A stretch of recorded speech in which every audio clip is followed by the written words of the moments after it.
Bonjour à tous! Ah, les nouvelles vidéos pour les troisièmes, et oui, les brevets arrivent à grands pas. Du coup, je vous ai mis une petite révision pour Scratch.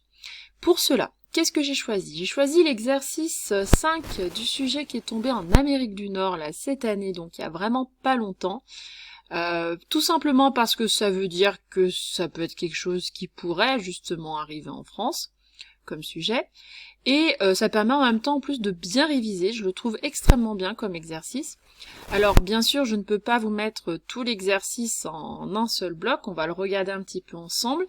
Je vous mets également le lien dans le descriptif de la vidéo pour pouvoir le trouver sur le site de l'APMEP, donc de l'Association des professeurs de mathématiques dans l'enseignement public, où il y a justement les sujets, les corrigés, donc voilà, c'est pas moi qui ai écrit le sujet, hein, c'est bien du coup sur le site que vous pouvez du coup trouver ce sujet, donc vous pouvez justement le prendre peut-être pour le faire tranquillement, et ensuite regarder la vidéo pour l'explication. Donc en fait le premier, vous avez 3 scripts ici, un motif 1, un motif 2, un motif 3. Pour la première partie, du coup, on va regarder que le 1 et le 2. Et il faut que vous trouviez justement lequel correspond au dessin 1 et lequel correspond au dessin 2. Dans la question 2, cette fois-ci, on veut compléter le script 3 qui était justement effacé pour pouvoir justement construire cette fois-ci un parallélogramme. Donc là, vous avez un parallélogramme, il faut remettre les instructions ici dans l'ordre pour pouvoir justement créer ce parallélogramme sur Scratch. Partie 2, on est dans le script principal. Ça veut dire quoi? Ça veut dire qu'on a nos 3 blocs qui ont été faits. Maintenant, je vais faire un gros programme qui nous fait quoi? Qui nous propose de donner un nombre aléatoire entre 1 et 3, donc 1, 2 ou 3. En fait, c'est-à-dire est-ce que ce sera le motif 1, motif 2 ou motif 3, justement. Avec une variable, justement, motif. Si on obtient le 3, il fait quelque chose. Si on n'obtient pas le 3, il fait autre chose. Voilà, c'est un peu le but. Donc la première question, c'est quelles sont les coordonnées du point de départ du lutin. Ensuite, on vous propose 5 captures d'écran. On vous dit qu'il n'y en a que 2 possibles. Lesquelles? Donc le jour du brevet, hein, vous mettez bien les 2 qui vont. Ne mettez pas 3 possibles, vu que bien sûr il n'y en a que 2. Et à la fin, on a donc des petites questions. À la question 5, on vous demande la probabilité pour que le message affiché soit « Voici le dessin ».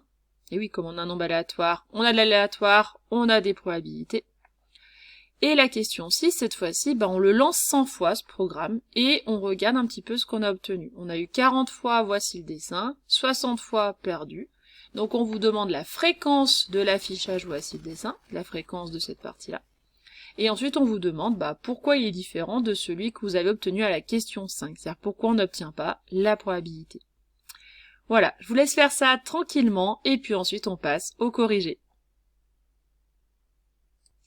Allez, c'est parti pour la correction. Alors, pour la première partie. Donc, on avait ici le script 1 qui permettait d'obtenir le dessin 2, c'est-à-dire le triangle équilatéral, et le script 2 qui permettait d'obtenir le dessin 1. Alors pourquoi? Comment je vais faire justement ici pour savoir lequel est lequel? Alors on va passer justement dans Scratch où je vous ai préparé les fameux blocs. Alors, je vous ai préparé donc les 3 blocs, on va voir justement si je vous ai préparé le parallélogramme. Dans le premier, déjà, même si on ne comprend pas trop avec les angles ou quoi que ce soit, vous avez un répété 3 fois, donc c'est forcément le triangle. Répété 6 fois, donc on a notre hexagone. Ici on avançait de 30 et on tournait de 120 degrés. Alors je vais vous expliquer pour cet angle, parce que vous allez me dire, mais dans un triangle équilatéral, mes 3 angles font 60. Et oui, mais attention, ça va être l'angle extérieur qu'on va prendre en compte ici. Donc, déjà, voilà, on regarde le 3, le 6, ça nous permet justement de répondre à la question, même si on n'a pas compris forcément tout le programme de construction. Alors, on va pouvoir justement les lancer et puis voir justement un petit peu ce que ça donne.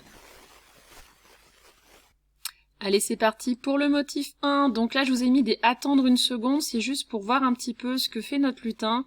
Il avance, il tourne, il avance, il tourne, il avance, et on obtient bien un triangle équilatéral ici. Allez, on passe au motif numéro 2.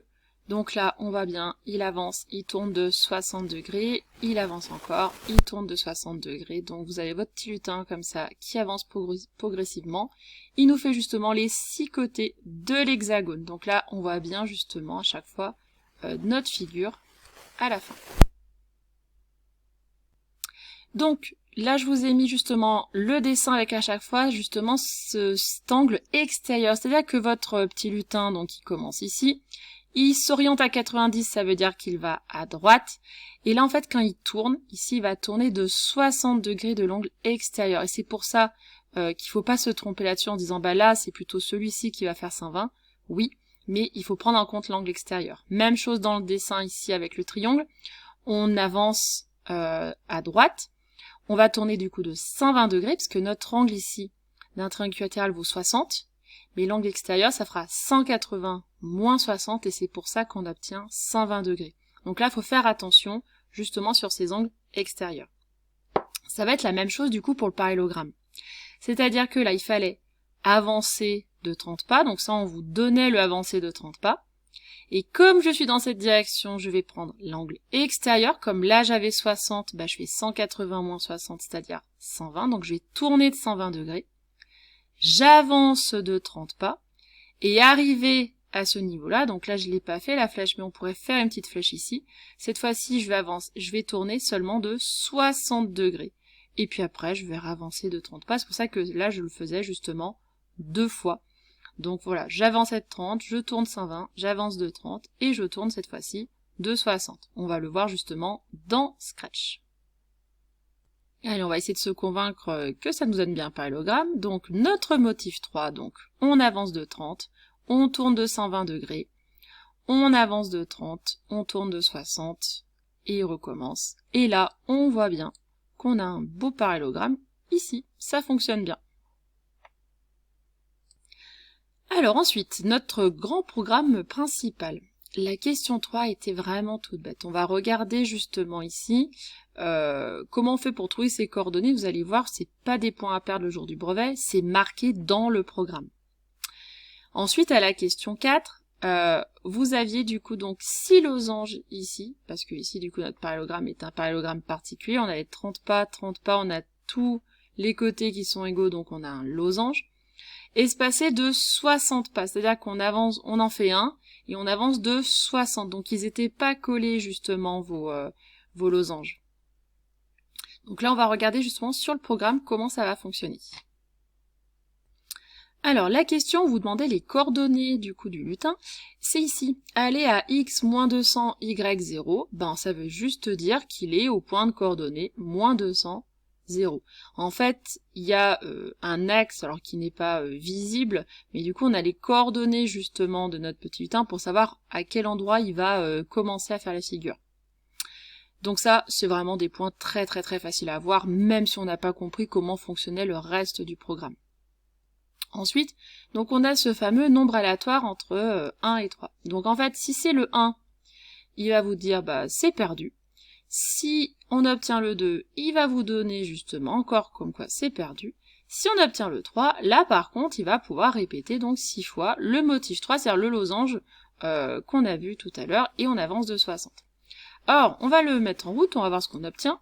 Donc là par exemple, eh ben, on a obtenu le 3, donc il se met à tracer justement notre petit losange, et puis il avance, et vous voyez du coup il avance d'une longueur 2 fois plus grande que le côté, ce qui fait que justement nos losanges, ils sont espacés et non pas collés comme on vous proposait dans une des solutions. Donc il faut vraiment essayer de vous imaginer, alors c'est sûr que vous n'avez pas votre ordinateur pour pouvoir tester le programme, mais essayez voilà, de tracer comme ça un petit peu à main levée ce que ça pourra donner pour justement réussir des questions comme ça. En général, c'est des questions le jour du brevet qui sont bien payées, et vous avez juste à essayer voilà, de tester un petit peu votre programme à l'écrit. Donc là, on peut vraiment se convaincre de la figure qu'on va obtenir à la fin. Et bien entendu, notre petit lutin va nous dire justement ici, voici le dessin. Parfait. Si on reclique dessus, peut-être que du coup, il va nous donner autre chose. Bah là, par exemple, j'ai encore obtenu le 3. Bon, imaginons, je m'arrête, et là, je l'ai refait. Là, par exemple, on a eu le 1. Il va nous dire quoi? Bah c'est perdu, ça veut dire qu'on n'a rien. Donc soit on a notre figure avec nos 6 losanges, soit on n'a rien et il nous dit que c'est perdu. Alors, on passe à la dernière partie, la question 5 et question 6. Donc, à la question 5, on vous demandait la probabilité d'obtenir justement notre frise ici avec tous nos losanges. Donc, c'était tout simplement d'avoir le 3. Donc, on a une chance sur 3 pour l'avoir. 1/3. Vous mettez bien la fraction. La valeur approchée, on se la donne juste pour nous aider pour la question 6. Mais voilà, laissez bien 1/3 et non pas justement 0,3 ou 33%. Pour la question 6, justement, on vous demandait donc la fréquence d'apparition. Ici, voici le dessin. On avait 100 tirages, dessus on en avait 40 où on avait voici le dessin. Donc là, j'ai corrigé justement la correction qui était donnée sur le site APMEP. Donc faites attention quand même, quand vous prenez des corrections sur Internet, il peut y avoir justement des petites coquilles par-ci, par-là.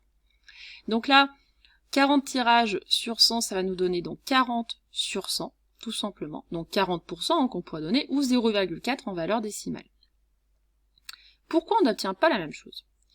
On n'a fait que 100 tirages, donc c'est normal de ne pas obtenir la probabilité. C'est-à-dire qu'on peut, sur les 100 tirages, obtenir un petit peu plus justement le 3 que le 1 et le 2, ou le contraire. C'est normal. Si on voulait vraiment avoir notre 1/3, il faudrait qu'on fasse des milliers et milliers de tirages, mais en fait ce qu'il faut retenir, c'est que plus vous allez faire un nombre de fois, donc un grand nombre de fois l'expérience, plus la fréquence va se rapprocher de la probabilité. Mais bien sûr, sur des petits tirages, comme là 100 tirages, c'est pas énorme, on va pas obtenir exactement la même chose, même si on a quand même du 40%, alors que notre valeur théorique est de 33%. On n'est quand même pas si éloigné que ça.